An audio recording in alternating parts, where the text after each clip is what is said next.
KJWI. This is Trace Burchart with the news and reminders for today. Today is Wednesday, September 23rd, 2015. Here is today's weekly news and updates. Good morning, students. It's time to rise and shine with yet another episode of KJWI News, the news you want to hear. Congratulations, students. You have survived the biggest event of the day. Today marks the day of the fall equinox. At approximately 3:30 this morning, the sun crossed the celestial equator. Watch this important video for more information. Once a year, day and night fall into balance, lasting for nearly equal lengths.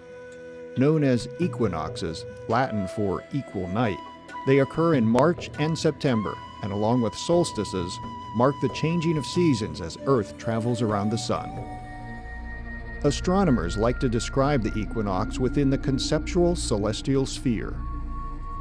Here, the heavens are projected around the Earth like an enormous planetarium. The model is bisected by the celestial equator, a projection of Earth's own equator. The equinox occurs at the point at which the sun's path, or ecliptic, crosses the celestial equator. In spring, it is known as the vernal equinox, and in fall, the autumnal equinox.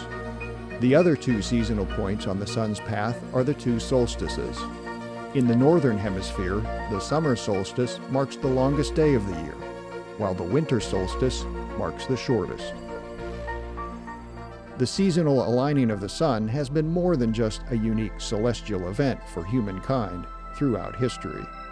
Ancient sites like Stonehenge in England and Machu Picchu in Peru have well-documented solar alignments during the solstices. Similarly, the equinoxes have been associated with some amazing man-made phenomena.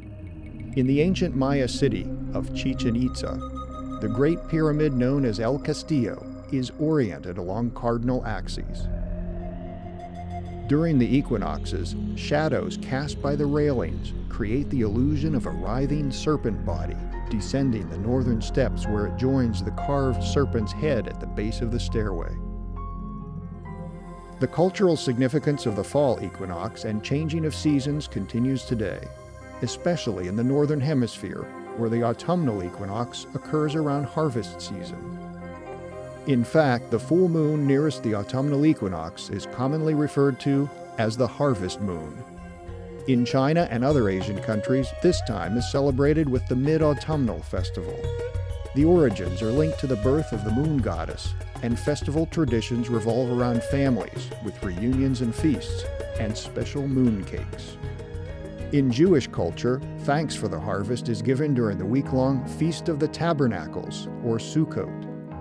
Families eat meals in temporary shelters outside, recalling the Israelites' days in the wilderness after the exodus from Egypt. Students, keep working on getting in and out of the bathroom. We are still receiving reports of students not going to the restroom in a timely manner or without being noisy.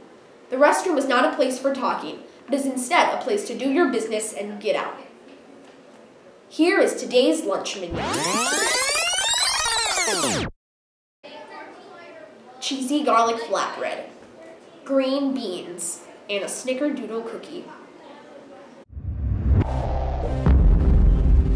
Before we leave, we cannot forget our Wellness Wednesday appointment with the award-winning Nurse Fry.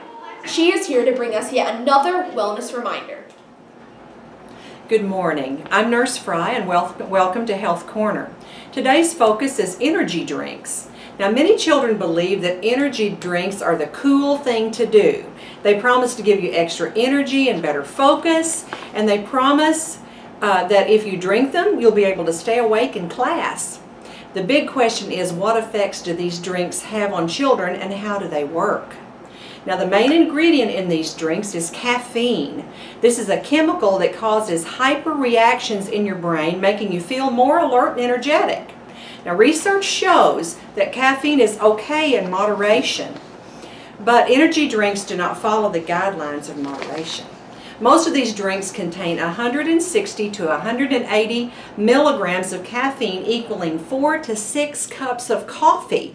But there are some that contain 350 to 500 milligrams of caffeine per can, which can equal 10 to 12 cans of Coca-Cola.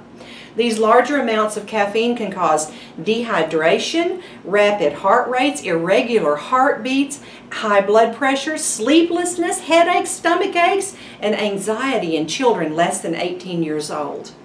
Caffeine is not the only ingredient in these drinks that can cause health problems in children.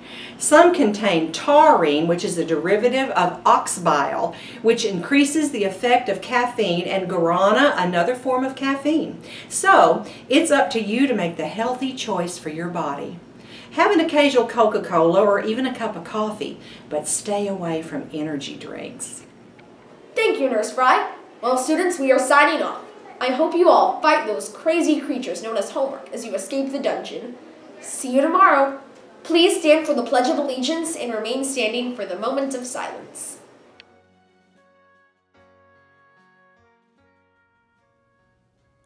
I pledge allegiance to the flag of the United States of America and to the republic for which it stands, one nation, under God, indivisible, with liberty and justice for all.